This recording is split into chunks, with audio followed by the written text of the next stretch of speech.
Football is mad.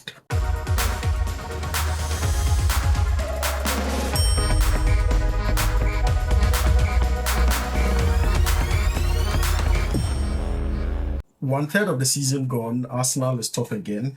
Chelsea are back in the conversation. Sunderland are moving like they didn't get the memo, and Pep has started breathing heavily down the necks of Arsenal again. Wolves is with 0 wins, and Nottingham Forest, who were tearing it up in the league last season, are just above Wolves in 19th, fighting their way at the bottom. This league is absolutely not normal, and every single year we see a new pattern play out. And after disappearing like Chelsea's 2023-2024 form, the Sharp Sports is back. We are back to discuss some of the most important things, and I see some Chelsea fans taking a dagger somewhere on the corner of my screen, trying to figure out why.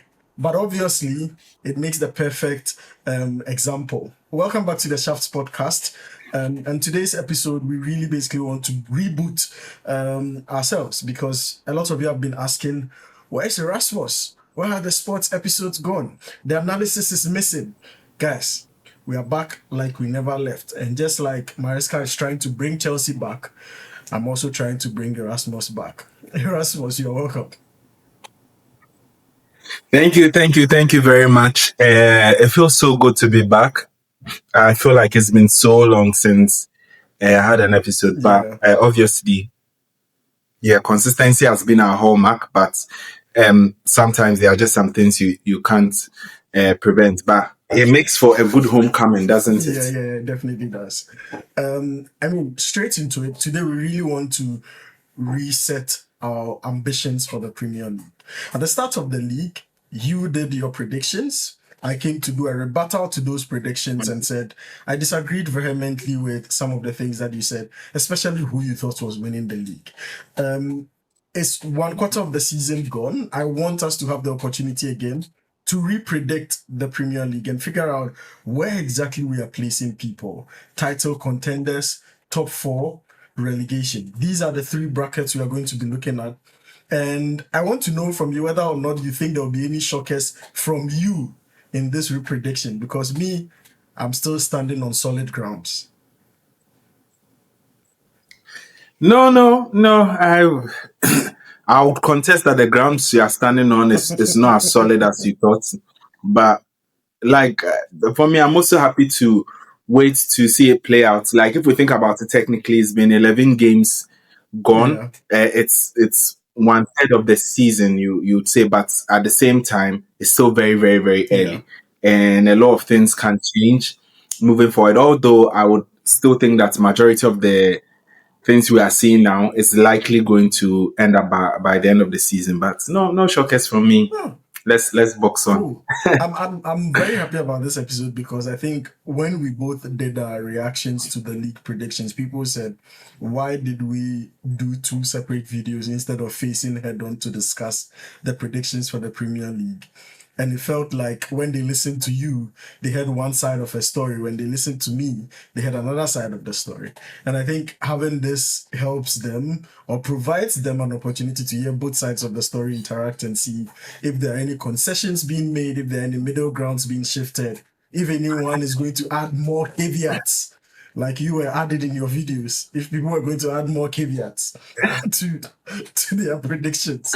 But as of now, you see Arsenal at the top of the league, Manchester City lurking in second, Chelsea in third. Sunderland are shocking everyone and cooking in a Champions League spot right now. You have Villa, Spurs, you have Liverpool in the mix there. You have Manchester United, who tend to become second when they are playing a game and finish in 8th when the game ends. And the league keeps doing that, flickering and mixtures all over the place. So I want us obviously to start with the title contenders and figure out exactly which teams we want to place there. Obviously, at the start of the season, majority of people predicted Liverpool to be the ultimate winner. They started as champions are always favorites to win. I vehemently maintain that, except it's Man City, No champion is favorite to win because it's only Pep who has proven to do that. And unless it was Manchester United with Ferguson, no other champion has proven to be a favorite to win because they've not been doing it. People don't retain Premier League titles like that. I don't know where that statistic came from or that narrative came from. But quickly they've sunk down. So let's start with them. Why do you think, even though they started us as everyone's favorites, Liverpool are struggling? So I want to start by asking you a question Yeah, because I heard you already giving thoughts when we started. yeah, So if you know that it is very hard to retain the title, yeah. why are you still standing your ground that Liverpool is still going to win? Like, why did you give the initial I prediction? never said Why are you still Liverpool were standing your going to win. ground? I said Man City was going to win, and I'm still standing my grounds. Oh, okay. Yeah, Oh, okay. So yeah. your I'm a prediction Pep is Man guy. City and not Yeah, my Liverpool. prediction was Man City and not Liverpool. I don't think Liverpool would win, Okay, and okay. I certainly don't think some fraud down the lane of London would win. So obviously, Pep all the way. So no, so I think you hit the nail on right on its head, right? Because when you look at the history of the Premier League, it is very hard to retain trophies. Yeah, It is very, very hard to retain trophies, especially the English Premier League. So for a team to be able to do that, it needs to be a team that is almost set at the entry point of success. It needs to be a team that is matured yeah, and is ready. So for me, looking at all of the different changes and the transition that Liverpool as a football club in itself had to go through, and a transition in terms of the players that they had on the pitch, bringing in new players, I knew that this was not a team that you would say is ready yeah. to want to go ahead and then win trophy. That there is still some amount of work to be done in the background. And this is also because even if you look at their title winning season, it was quite clear. And this is a contentious point because a lot of people didn't want to admit it, but it was quite an easy title to win. Like there was hardly any competition from the clubs around them. And the narrative continued to go on that Liverpool didn't have to show a lot in order to win the title. Obviously, they still won the title. It doesn't take anything away from them. But I think it's a key thing to note in terms of understanding where the team was in terms of its maturity, because there was still a lot of problems with the team, which teams began to figure out close to the end of the season. You saw that their kind of wins was drying up. The kind of goals they were scoring was drying up. The kind of fluidity they were showing was being reduced. And and when people pointed out to those reasons, all they said was, "Yes, champions fatigue. You're already going to win the title. It's just trying to get it over the line." Yeah. But I think they underscored real issues that was within the squad.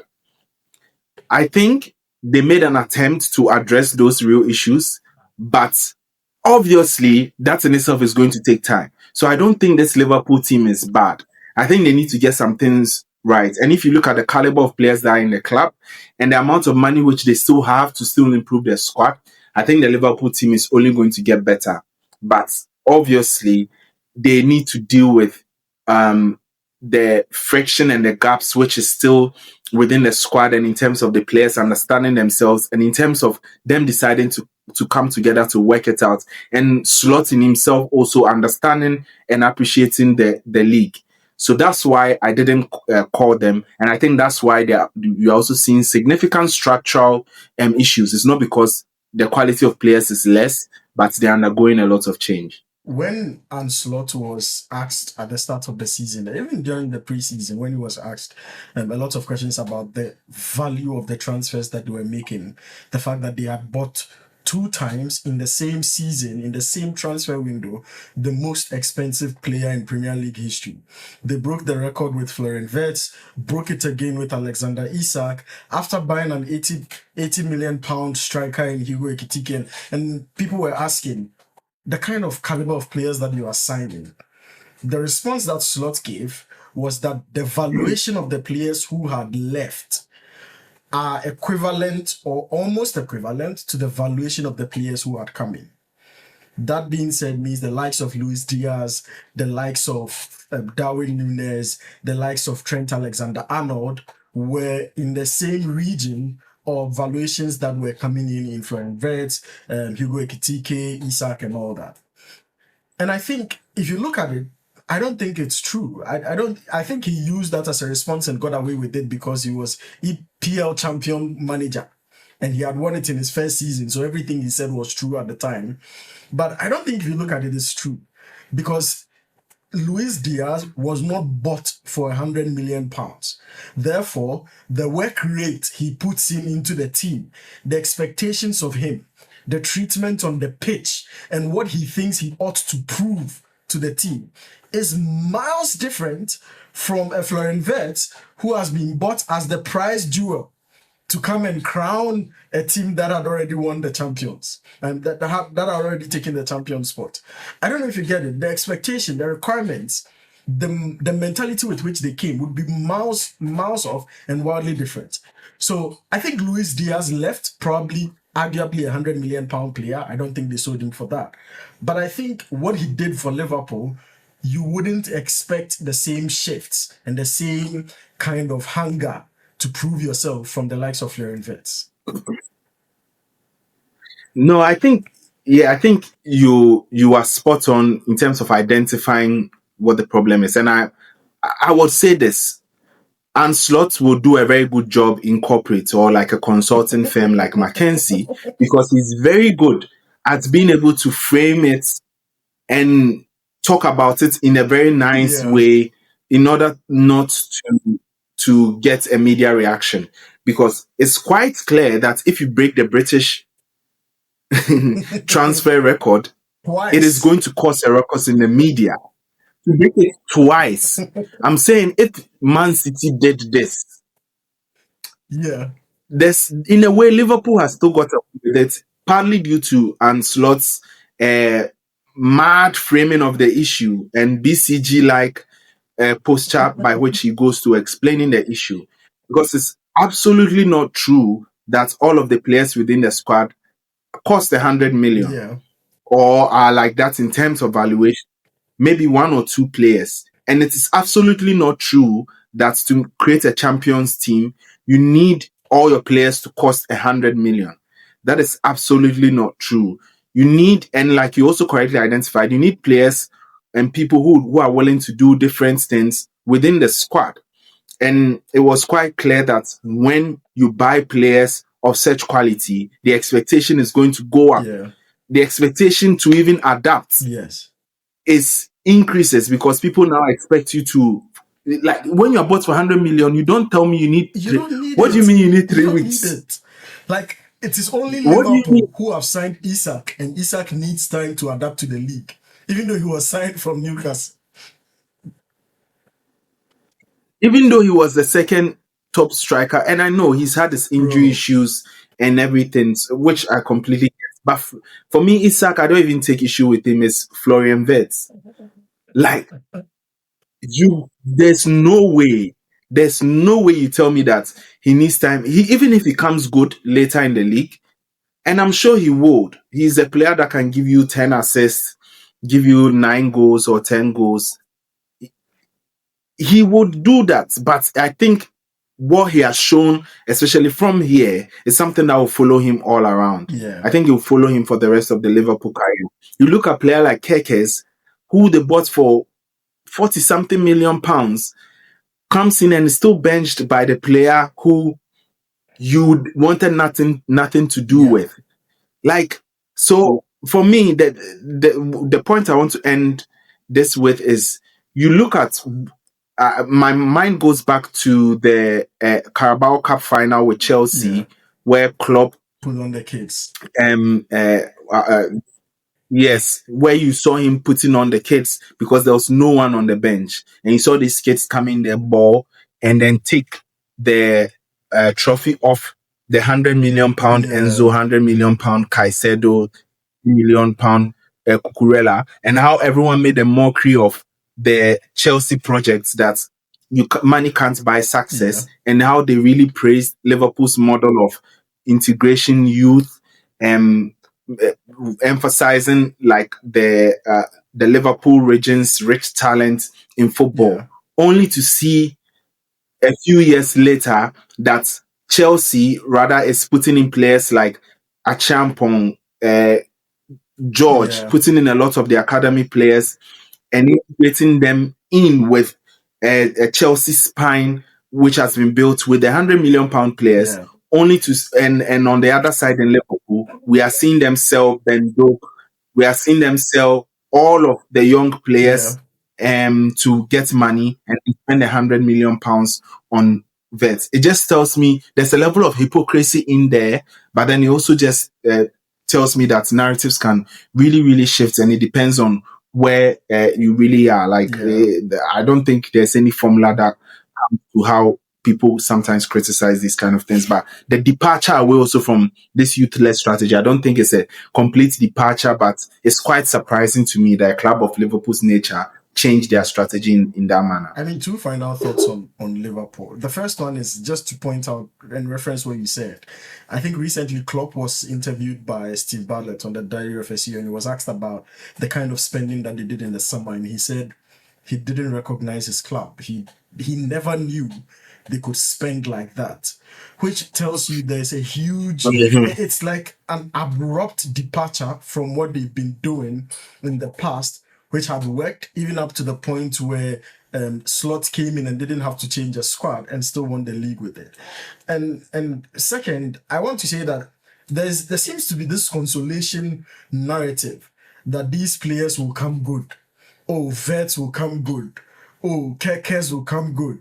Oh, Frimpong will come good. I want to point out that being a good player in Germany has never been an assurance of coming good in the Premier League. There are very few players who've come and expressed that they can do that. There's a stark contrast between Erling Haaland and Jadon Sancho on both sides of Manchester. So Vets could become a Sancho. That's what I want to point out. That he could become a player who never adapted to the league. And Liverpool fans should be realizing by now that that reality is possible. Because everybody seems to be like rest assured by the fact that, oh, he'll come good. Media, I'm just pointing out, he can come bad. So you will just take note of it. No, I know we want to end this point, but I like to point out that there's a certain ambition that Liverpool has set in the last few years, Yeah. where they are doing all right as a club, but financially they are so well off that there is the To temptation. just So spend. they've sort of been loading their barrels. Yeah. Yes, they've sort of been loading their barrels, and it's not just to spend. They have a feeling that they want to move from a club that competes and occasionally wins the title to a club that establishes itself at the top, like the Real Madrids, Yeah. and competes for the biggest titles season after season. And that's a respectable ambition. And sometimes the feeling is that this youth led strategy won't get you there, right? Yeah. So they need to spend. So I don't deny that there is some level of ambition, and I don't think that it is wrong to have that kind of ambition. But like Klopp also said, there is a need to trust the strategy which you've put forward. And I don't think they really did that. Maybe it will pay off and they start winning the Champions League and things like that. But at the moment, it's really not looking like it. Well, for me, if you want any league to go and dominate, the EPL is not the league to do that. Like, it takes geniuses like Pep to be able to do that. Slot, I don't think he's proven enough that he can, but let's see.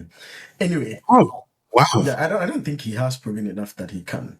I mean, just to be fair, everybody has started questioning, okay, now that he started building a squad, he's struggling. And everybody who said he was a genius manager in his first season, all of a sudden says, oh, it was Klopp's squad. Now he's no more a genius manager. He just used the squad of a genius manager to win the league.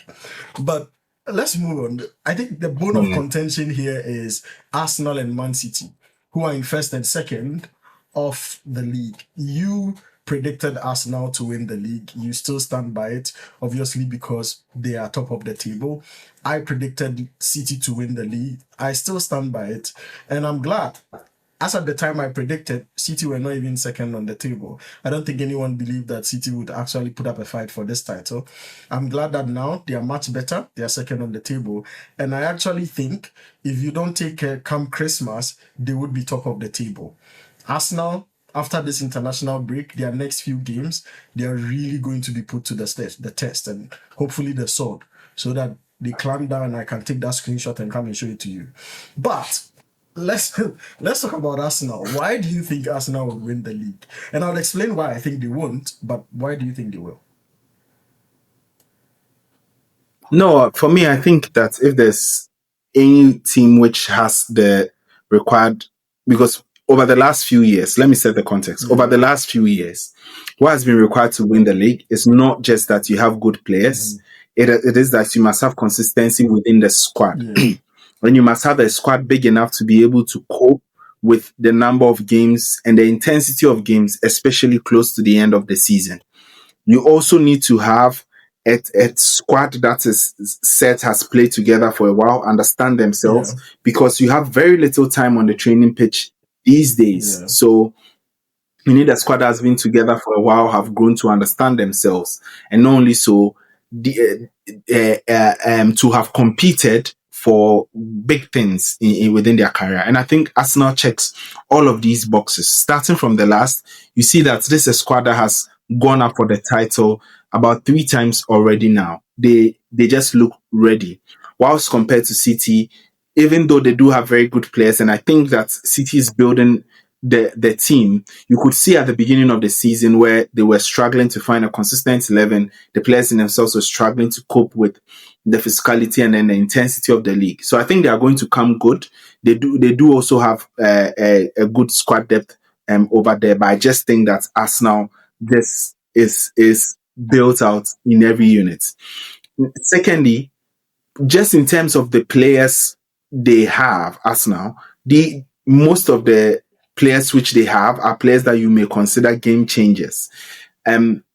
Obviously, City still has game changers. Like I think at this point is really comparing apples and oranges. But if you think of players who can come in clutch moments, you look at Arsenal and you can see that these are individuals who are popping up at different ends of the pitch and consistently.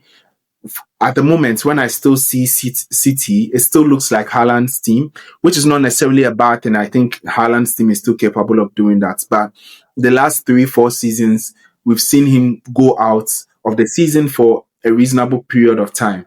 I think if we do experience that this season, their title challenge is over. Whilst for us now, I think that they will continue to persist. We've seen them still have injuries and still keep up. They are going to drop points. Don't get me wrong. I still want Arsenal to lose. If I could choose who to win the league, I'll choose Chelsea. But just in terms of some of these metrics, I think that Arsenal still take it for me. Interesting. I personally don't think that. We're writing your rebuttal. No. I wasn't writing the rebuttals. Actually, I personally, I wanted to back what I was saying with facts, right? I didn't want to just sound narrative based. And the reason why I do not think Arsenal would win the league is because I think that people are not viewing the circumstances with the right kind of lens. So let me take one for example. Arsenal has been very consistent in being second 3 times in a row, right? 2 of those seconds, City won it. 1 of them, Liverpool won it. What it told me about the league at the end of last season, because everybody tipped Arsenal to win it, and they were on top of the league for so long, what it told me at the end of the day was that it didn't take consistency to win the league. It took exceptional seasons to win the league. Liverpool's team, which won it last season, have not been consistent. They had just finished 5th the season before, and they put up an exceptional campaign and won the league. What it meant was that being consistent was not a currency to win the league. It was proven that in the midst of that consistency, you could get up and deliver an exceptional season. I'll tell you why Arsenal has still not delivered that. First, last season, you yourself mentioned Slot sort of had a little bit of a comfortable run to the title because the other teams were well off. Arsenal was a distant second last season. Therefore, if there's any season that should give people confidence, it's not last season, because that second did not amount to a title challenge. Their very first season, where they were second with again after City, they were second with 5 points gap. The second season, they were second with a 3 point gap. Last season, they were second with a 10 point gap. This season, they are scoring even less goals than last season, even though their defense has been the best in the league. It would shock you to realize both City and Arsenal have the same goal difference, right? City has had the best attack in the league. Arsenal has had the best defense in the league. Arsenal has conceded 5 goals. City has conceded 8. The main thing to point out here is that I don't think Arsenal are doing something extraordinary that nobody has seen before, that it seems outstanding in the context of this season. And I think that they've also not faced the strongest of teams yet. They've not been put to the sword so frequently this season yet, that I think that I don't get the confidence that it comes from them that they are going to win the league. Arsenal is a team that when they are winning, the narrative around them is absolutely amazing. Watch the narrative switch when they lose one game. Even after the draw with Sunderland, see how people started talking. Yeah, now City are breathing down their necks. Meanwhile, the gap is still there. Now they need to respond. Arsenal is a team that once they lose one game, everybody loses confidence. And the reason is simple. People still don't trust them to be title definers. If City was leading a title challenge and they lost the game, everybody would say it's just a simple blip. Arsenal loses the game and the narrative is it starting again? Are they going to bottle it again? And it's because I don't think they exude the same level of confidence. So for me, I think Arteta needs to exhibit that his team can deliver an exceptional season. So far, they have been exceptional defenders, playing boogie football, but they are not flowing in goals. Put this Arsenal defense with a lethal Arsenal attack that we got in the 22-23 season, and I'll bet my kidney on it that Arsenal will win the league. But they seem not to be a team that can prioritize and balance the two, which is why I think they'll be found out, and I don't think they will win the league. Well, wow, well delivered analysis. Like, I think it did convince me, but they're not to the point that I want to change my predictions. I do see the patterns you are talking about, and I think where I agree the most with you also is that it's in the confidence aspect of it, because as much as the narrative has been good, this Arsenal team needs to have a certain cloak of, and I don't know if it comes from the years of being undermined and made mockery of as a club. They almost feel like they need to do it perfectly. Excuse me. They almost feel like they need to do it perfectly in order for it to happen. So, because like I don't understand the noise I saw after the draw with Sunderland. What did you think? From. Like, let me tell you where it comes from. With every team, right? Yes, go ahead. With every team, you need some reference point of evidence to show that they can be winners. It has to come from one of two sources. Either the manager has a history of winning, or the team itself has a history of winning. When Arsenal faces a challenge and they look at them, the team, the manager, all they see are people who have experienced this situation before and didn't come out at the end with good results. So they've seen Arteta be here before. So they need to do the most difficult thing. Yes. They need to win. Once Arsenal wins one trophy, everybody can now have a reference point to when they suffered in the season and went on to win. Now nobody has a reference point. So once you start suffering, the only logical reference that people have is when you bottled the league 3 seasons in a row because you started suffering. Yeah, and that's it sort of ties into my points perfectly, right? Because they almost feel like they need to have that cloak of invisibility. Yeah. They cannot tolerate periods of stress, periods of suffering. And you see, it's also because of the narratives that they themselves create around the club. Like they will say, we lost only 3 games in a season and we still lost the title. Yeah. Like, what more could we have done? You know what more you could have done. Like, it's like, yeah, we went to PSG and we dominated them in the first half.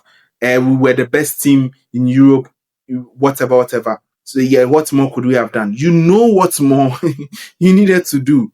So like I see them and they are good. For me also, I think if you think about the league being branded as the long throw in is back, Yeah. where they seem to dominate more of the set pieces and things like that. I think the Arsenal team has found a good way to win games, Yeah. to score goals, to win games. But gradually also you are seeing with Pep Guardiola that he has found a new way to play. While like against Liverpool, less than 50% possession. Against Bournemouth, less than 50% possession. What is happening to Man City, I don't know, but it looks like he's found a way to play Yeah. and to exploit teams. And if he continues to do that without having to cater to the dark arts, because the difference between this and the dark arts of the throw-ins and corner kicks and all of that is that for throw-ins, corner kicks, you just need one rule change. You Yeah. just need, for example, Tottenham, what Chelsea did was they put the three players Yes, yes, ahead yes, of yes, the yes, pitch yes, yes, and yes. Oh, so I think those things are very, very easy to counter yeah. because they are not one of, but like they are things which are They are just very tricks. You fragile. understand? Yes, I'm not saying this Arsenal team doesn't know because this is the point, the point that they miss, and I want to talk largely about the narrative of set pieces Yeah. with this Arsenal team. I don't think it's a bad thing. I think that if you have it within your locker, go for it. Yeah. You look at a team, like Brentford, who have a set piece coach now as their main coach. They are doing it excellently, Yeah. but the reason why they will still end up close to the relegation zone or below 10th is because this is not a strategy that can ultimately take you to Yeah. success. It's not a strategy that can get you to the top. But the feeling around Arsenal is that it's something that they need to do because they are desperate to win the title. My argument for continuing to do this, which like I've already explained, is that this in itself is very, very fragile. It's Yeah. easy to counter compared to you stealing tactics. And over time, what you realize that Arsenal players begin to do and the team begins to do is that when they get frustrated, they are in a game. It's not that Arsenal is not playing good football because this is the point that Arsenal fans miss Yeah. and continue to say, we are not a free kick team. We are not a corner kick, a set piece team. No, you are not. You play beautiful football. But you've come to realize that when you are playing a beautiful football and you can't break down the You squad, use boogie football to we win. have corner Yeah. kicks, right? Yes. The point at which you start being like, what's the point? Yeah. What's the point of playing it all around minute 50, minute 60? We saw it against PSG, minute 2. Yeah. So at the end of the day, like you start over relying on those sorts of things, and once the breakthrough is not happening there, that's where you start to see some of the decline. Yeah. I mean, like you said, it just takes one tactical adaptation sometimes to cancel these things out. Like what do you call it? I forgot it even their name. Sunderland just pushed the advertising boards up so that you can go back and back and back and do a very good long throw. And Really? yeah, they pushed. So you know what they did? The advertising boards were far back, so that you could go back and do a long throw. These guys pushed it like just one walk away from the throwing line, so you couldn't go back and do a long throw. And the manager was asked about it and he said, oh, really? He didn't know about it. But clearly, you could even see the lines, the marks from where they pushed it from to where they pushed it to. And I'm like, now everyone just needs to push the advertising boards up to figure out how to not let us now have long throws. Yeah. But, You see these players go on it and then they're like this, bro, trying to lean back and throw. against it before generating the power. So, I mean, I get what you're saying. And for me, the reason why I think I sort of trusted Manchester City at the time was I felt, yeah, people were going to underrate them for a while because obviously they were building a new team. But I'm sure we all saw glimpses of what they were trying to build at the Club World Cup. And we felt if this City team clicked, they were going to be devastating. For me, like I was saying, if I'm looking at the team and I want to figure out when they face a bad situation, who gets them out, I could look at Pep Guardiola and say that my money is on him to lead this team out of this dark patch.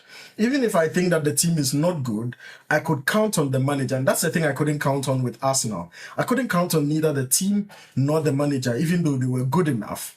I feel with City, I can count on Pep Guardiola to figure out a way to win because he's done it so well that you can't discount his ability to just sneak his way to the top, even if it means keeping the pressure on all the way, right? His ambition, for instance, now he tells his team, we just need to be second by Christmas because he says you can win the league so far as you are second by Christmas. And it's a rule he's played with since Ferguson told him that, and he's never lost the league when he's second by Christmas. So you see the way he's adjusted the expectation for the team. We don't need to beat them. Allow them. Let them carry the pressure. Let's be second by Christmas. When we come back in January, we'll start the title charge. And we've all seen City go on these unbeaten runs from January, like 13 games, 14 games, 11 games unbeaten. And by the time they finish that unbeaten run, they are top of the table. So I look at that, and paired with the recent evolution of their tactics, like you're saying, I've always maintained the way you get the best out of Erling Haaland in a team without Kevin De Bruyne was to start unleashing the Haaland at Dortmund, which means play a game that allows him spaces in behind to bully defenders and run in behind. When you had Kevin De Bruyne, you could find the trickiest and tiniest of spaces. So Haaland, in his first season, everybody said he wasn't going to win or he wasn't going to succeed. But he did well because they could find these small pockets, play the risky pass to him, and he would eventually score. Now, Ryan Cherky is trying, but he's obviously not a finished product. So what do you need from Haaland? Creates a structure that gives him the best room. The Haaland we know as a beast, bullies defenders, is a powerful runner. And when you give him the ball in behind and he has the lead, you are done. Whether your goal or your defense, if you like shake the goalpost, he'll still score you. And that's the tactics we've been seeing recently. Look at the game against Manchester United at the Etihad. He didn't have to be playing predator in the box. He had to be running in behind defenses and he would score. Right? So you look at it, and I'm telling you, if Pep has abandoned his principles to unleash the beast in a team, it's because he has something on his mind. He wants to do something. He's impatient about not winning, right? Which gives me more confidence that he's obviously going to do it. But I also think that people sort of see the City team with less fierceness, that they feel bold enough to attack them. And that's the reason why they get these counter-attacks a lot more in pounds on you. There's this thing, the league is focused on Arsenal now, and they'll figure them out. And I have a feeling by the time they figure Arsenal out, City is already gone, and they will struggle to catch up with them. But yeah, I mean, for me, it's mainly believing in Pep Guardiola and thinking he can win. No, and I think the one key thing you mentioned for me is his ability to evolve. Yeah. Like when I think about all these coaches who don't want to change their tactics, who say they don't need to evolve, they don't. The Pope. It gets so mad because like even Pep has said it several times that you can never be successful without adapting. That the most successful people, they can be on one end of the spectrum and be on the other end the next day. Yeah. They don't care, you see. And you compare that to people who just say, well, I don't need to adapt, or what I'm doing, this is my principle, this is my style, this is how I go. So for me, it's a very, very important lesson over there. But anyway, like I said, I think there's a lot required of this City squad. Yeah. Like you said, if when they rise up to the occasion, we're seeing Doku play really well, Foden play really well, Bernardo Silva has been very consistent. Haaland. But Nico Gonzalez is coming into the fray. Like even players like Nunes and Nunes. Bro, this guy has been playing right back. Like he struggled. He struggled as a defensive midfielder, an attacking midfielder, or whatever. And Pep puts him in right back. As a right back, he's the cheat code. He's a cheat code because he's very strong, he's very fast, which means that his recovery pace with defense is really, really good. But also at the same time, when he's carrying the ball forward, he doesn't drop it at all. Yeah. He doesn't drop it at all. So like you see him that he is finding a way to get the squad to respond to the tactics and how he wants to play. And you see him also adjusting a lot Yeah. to fit the squad. I know they've had their issues with fitness, especially for the centre backs. But my fear is when Haaland goes off, where Haaland cannot keep on scoring. like at the moment, how many goals does he even have? He has like 12 or something. 14. 14 goals in the EPL. Already, like he can't. That means like more than one goal every game. Yeah. I don't think he keeps up with this. No, but he's done it before. Obviously, goals need to come from. He's kept such levels up in his first season. I mean, this reminds me of his first season, for instance. He's kept those wildly insane levels, breaking every record. And it's like, I mean, you don't have the same confidence because it's not the same elite City team.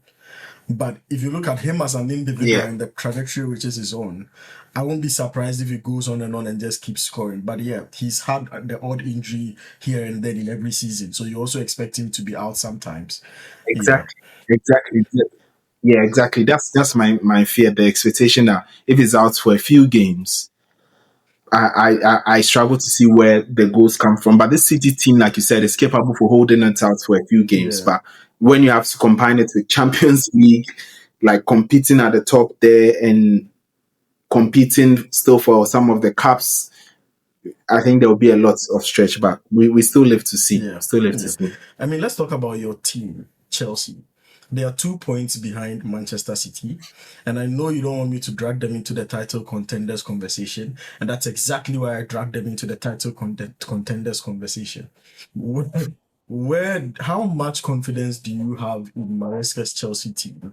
The Club World Cup champions, the beaters of PSG, the levelers of PSG and like literally just, I don't know, grading them and putting them aside like they were kids. The best team in Europe, so what? Chelsea dealt with them and made them look like small boys. How do you evaluate this Maresca side and where do you see them finishing? Do you put your money on them to win the title? So, like you described everything perfectly in terms of this Chelsea team because the point I'm trying to make is that there are two kinds of Chelsea which is in existence this season. We Chelsea A and Chelsea B, like Dr. Jekyll and Mr. Hyde. There's the team that comes out and will beat the PSG team, and you'd not recognize. You are like, how? Like we all go into the games shaking and like trying to give ourselves a little bit of encouragement, and they don't just go in because if you look at the PSG game, absolutely dominated the game. Liverpool, same. A lot of different examples. Even Bayern Munich, no, maybe Bayern Munich is the only game, but even the Bayern Munich game, you could see that they were showing some levels that you were like, oh, but they are going toe to toe. Whilst I just expected them to be rolled over. Then there's Chelsea B, which is the Mr. Hyde, which will go and lose 2-0 to Manchester United. Was it 2-0 or 2-1 to Manchester United? That would lose to Sunderland. That would struggle with Wolves. So you just don't know which Chelsea you get. And it doesn't make any sense because you expect that we'll struggle in the harder games, win the easy ones. But somehow we fumble with the easy ones, which tells you that it is not a lack of ability, but one of concentration. And if you are going to win the title, concentration needs to be up there. You cannot slip up. Some games cannot look easier to you. You cannot choose when you come into games and how you come into it and how you approach it. And I think that's what they are struggling with. But the good thing with concentration is that it can be improved. And it can also be improved by urgency.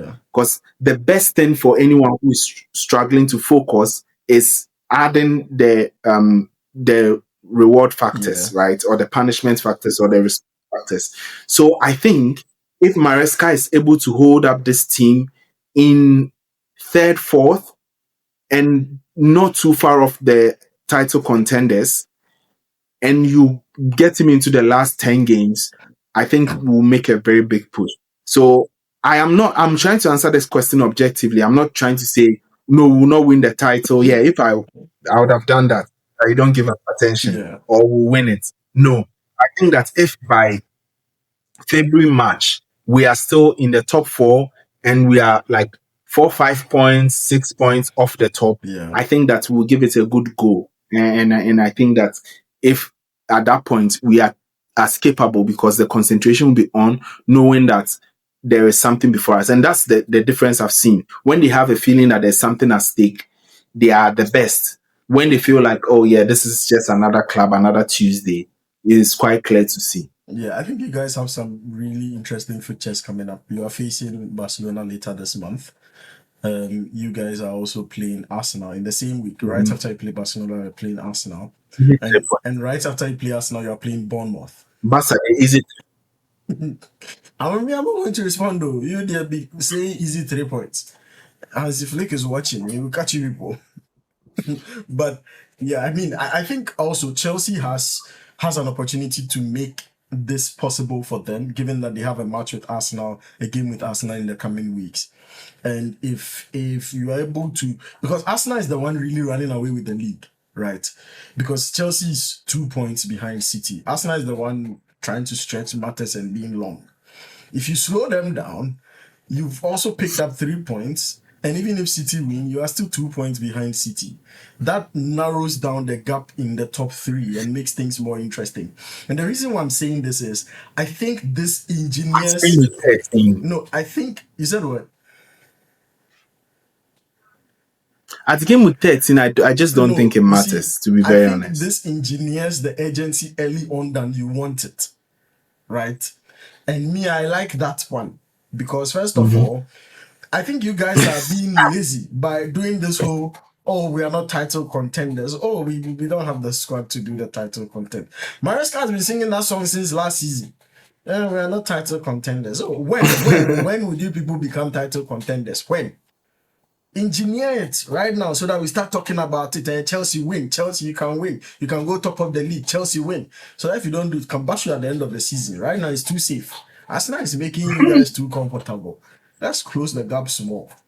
But yeah, I mean, but the thing is, Arsenal is not dropping points. I think they will drop. The thing, Arsenal has Newcastle away, I think, and then they have. No, they won Newcastle away. So I think, of course, I want us to beat Arsenal's them. Fixtures. But I want us to beat them. But like obviously. Yes, Arsenal has Tottenham. They are the better team. They have Tottenham. They have Bayern. First of all, I know Bayern will handle them because Bayern has been playing really well. Oh yeah. So Bayern need to make Arsenal feel like they are beatable. They need to floor them. They need to make them look like Omunyashi. Then after Bayern, they have you guys, Chelsea. Then they have Brentford. Then they have Aston Villa. Bro, the lineups for Arsenal, even though they are winnable games for them, are extremely tough games. They are not going to get out there and win by bullying defenders and scoring one header and going to sit in deep and not playing proper football. So I think if there is a run of games that is going to test the resolve of Arsenal, the next patch of games will. And how they come out of it will determine whether or not they are actually going to have a comfortable charge towards the title. Yeah, but anyway, I'm obviously sure you want Chelsea to sit comfortably within the top four, which is fine. That's where they are going to sit anyway. An interesting question though is, do you think Sunderland can stick around there till the end of the season? No. Interesting. I think they do well. I think they do well. They probably might get a top 10 finish, which is still very, very good. Yeah. Because at the moment, I don't think they get relegated because the average points you need is, I think, 40. And at the moment, they have 19 points. So you very well think that, they would escape relegation. But I think overall, you need a certain level of, especially at the tail end of the season, you need to have not just it's more than a desire. It's like there's an obligation for you to be there. Yeah. And that's where the other clubs respond. That's where the Newcastles respond. That's where Aston Villa's respond. That's where the Bournemouths respond. That's where the Chelsea's respond. Yeah. And I think that if you carry on an expectation that it's a nice to have, you sort of like drop back a bit, and there are places where they'll start dropping points. Yeah.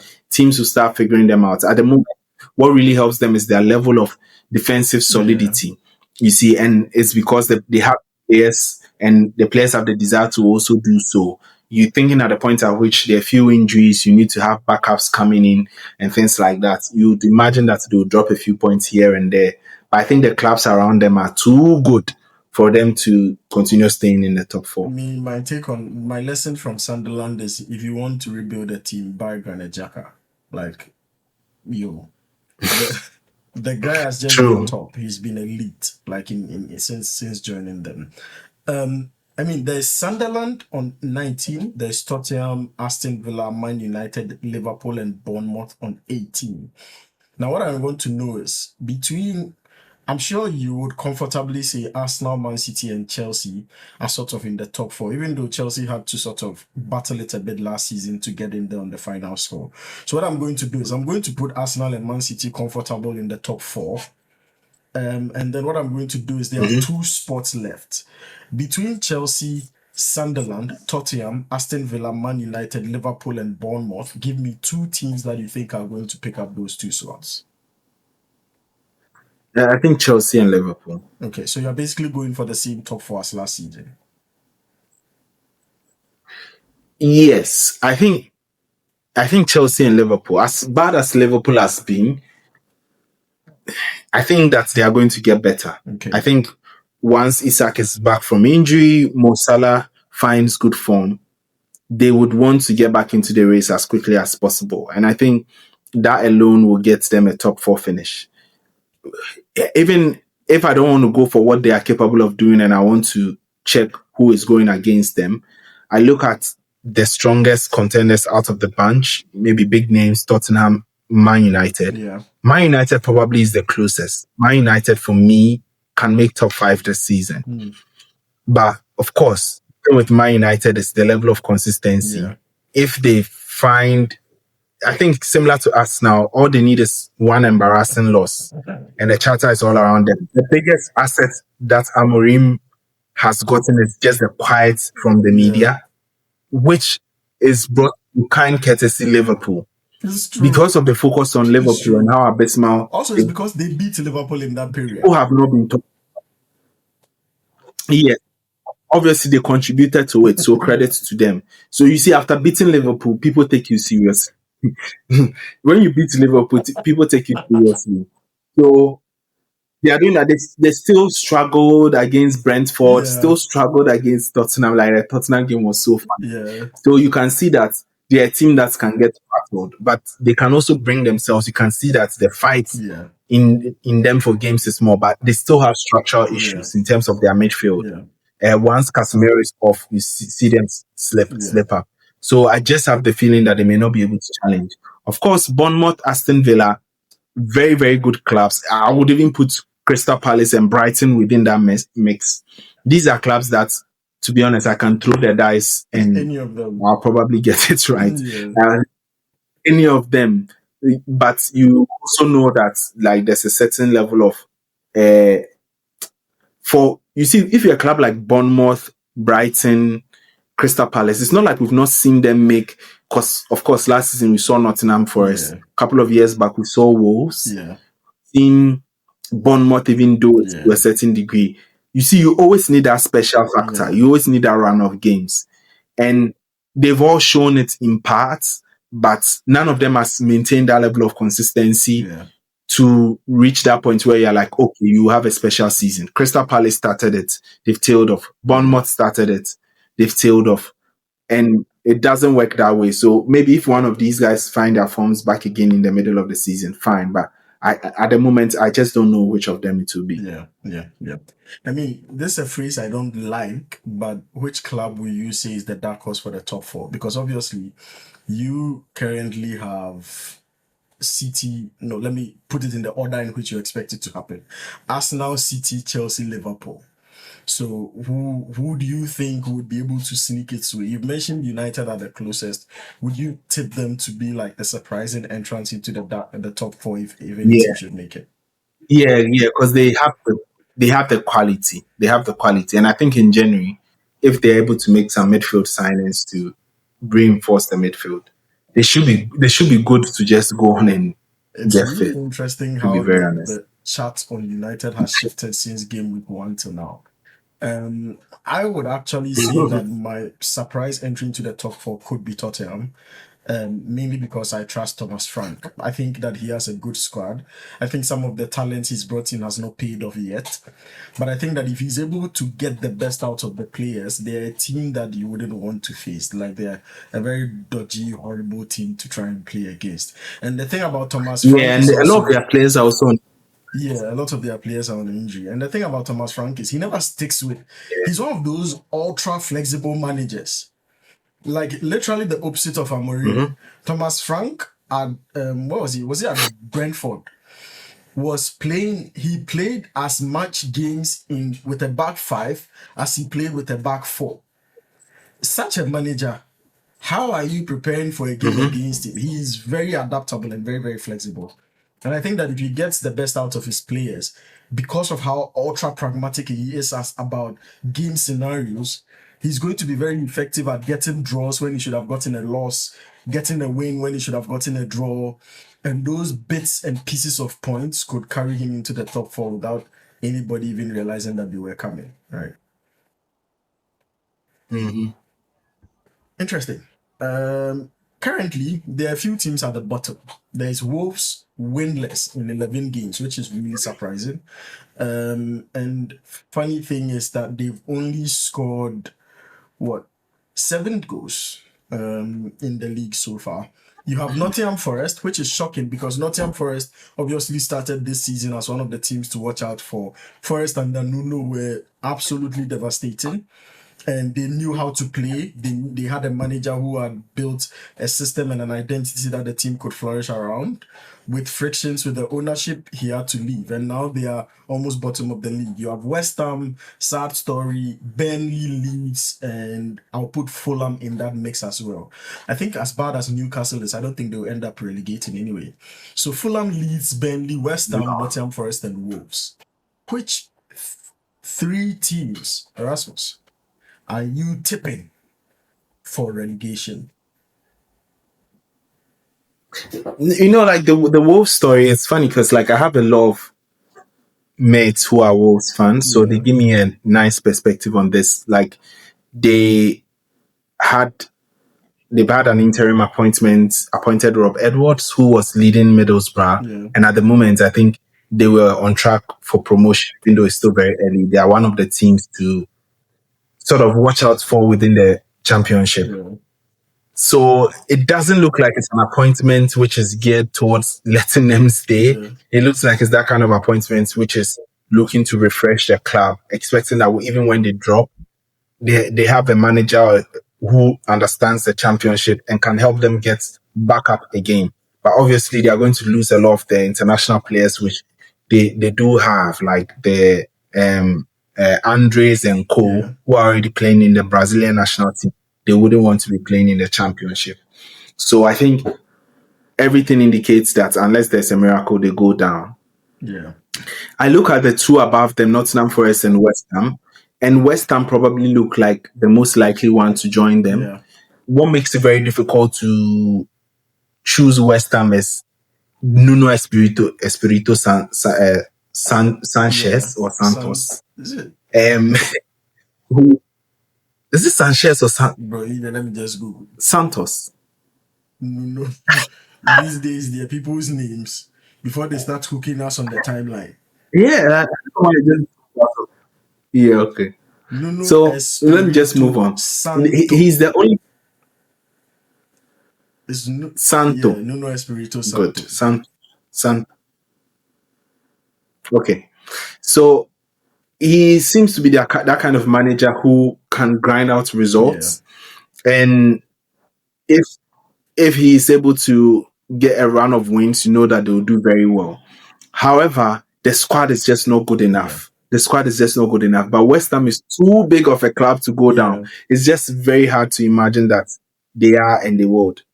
Yeah. Um, so I look at Nottingham Forest, and I think it's the same. They have the difference is Nottingham Forest has a good squad.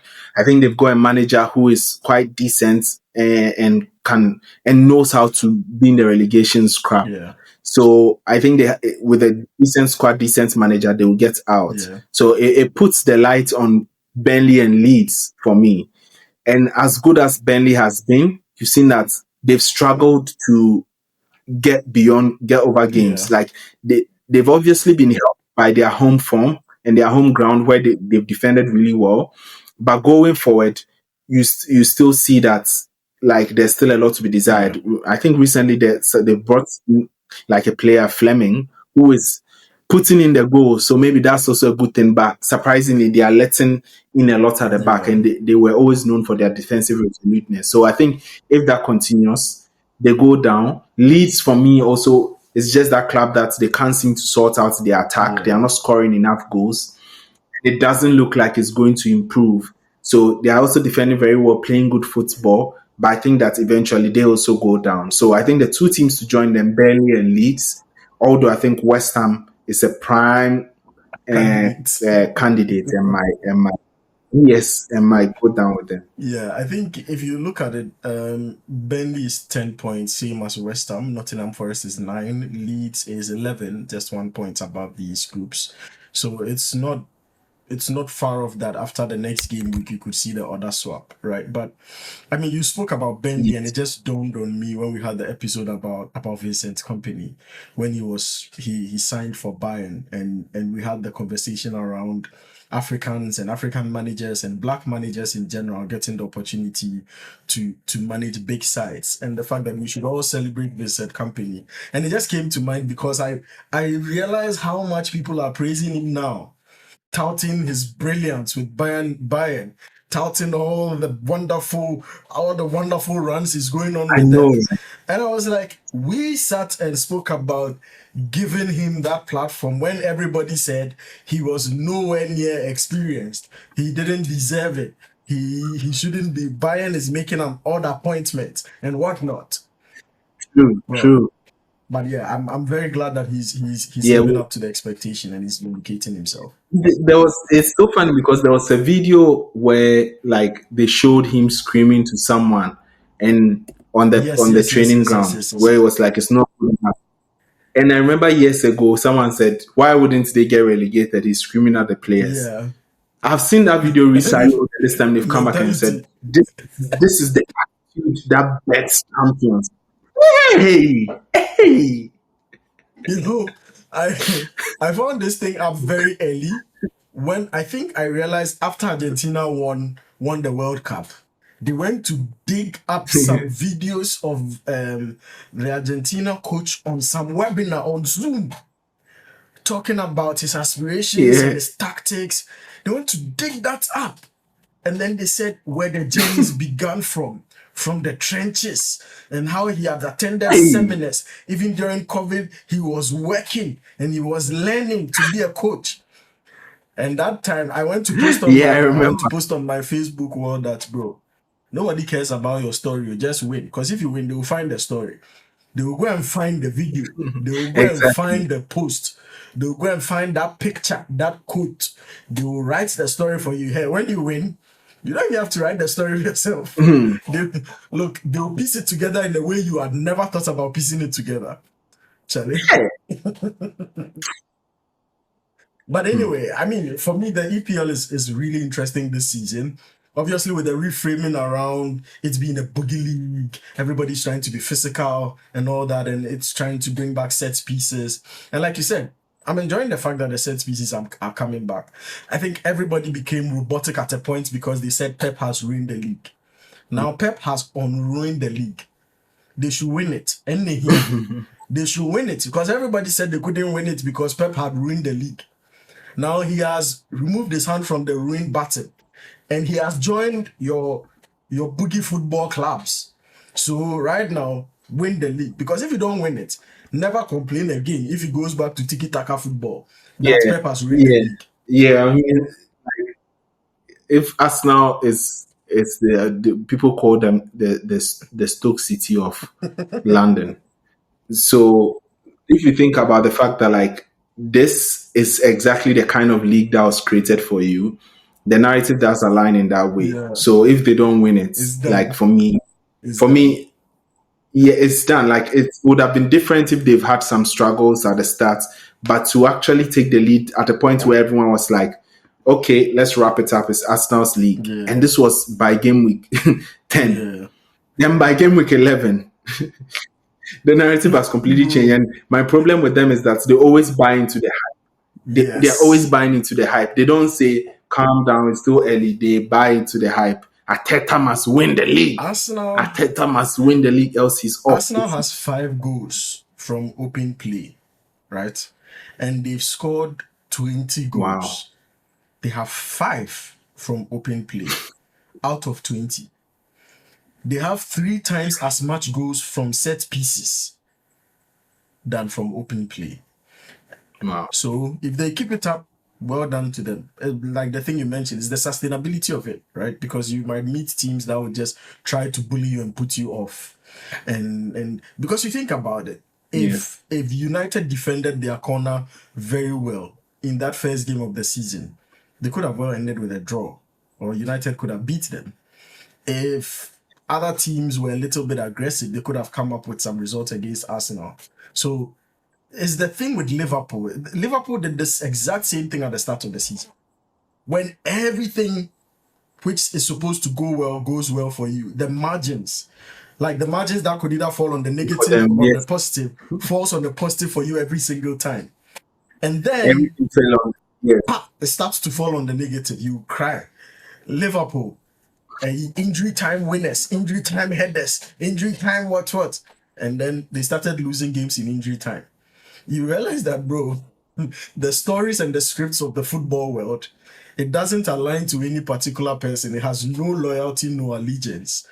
And if the odds are in your favor, just take it and go, because very soon the dagger could be at your wrist and you could be around the corner crying that Charlie, favor has not found you anymore. Exactly. So anyway. Exactly. That's what we are all looking at now. Yeah. It has obviously been a very nice episode. Like, to be very honest, I really missed us having discussions like this and having episodes that we get to dissect issues. It's obviously been fantastic predicting the Premier League. Let us know your thoughts, your comments. What do you think? In fact, rank your top 4 for us, and let's see whether you are able to come back and like your comment at the end of match week 38. Because some of you, I'm sure you come and look for yours and delete it. See you on the next episode of The Shaft Sports, and thanks for listening.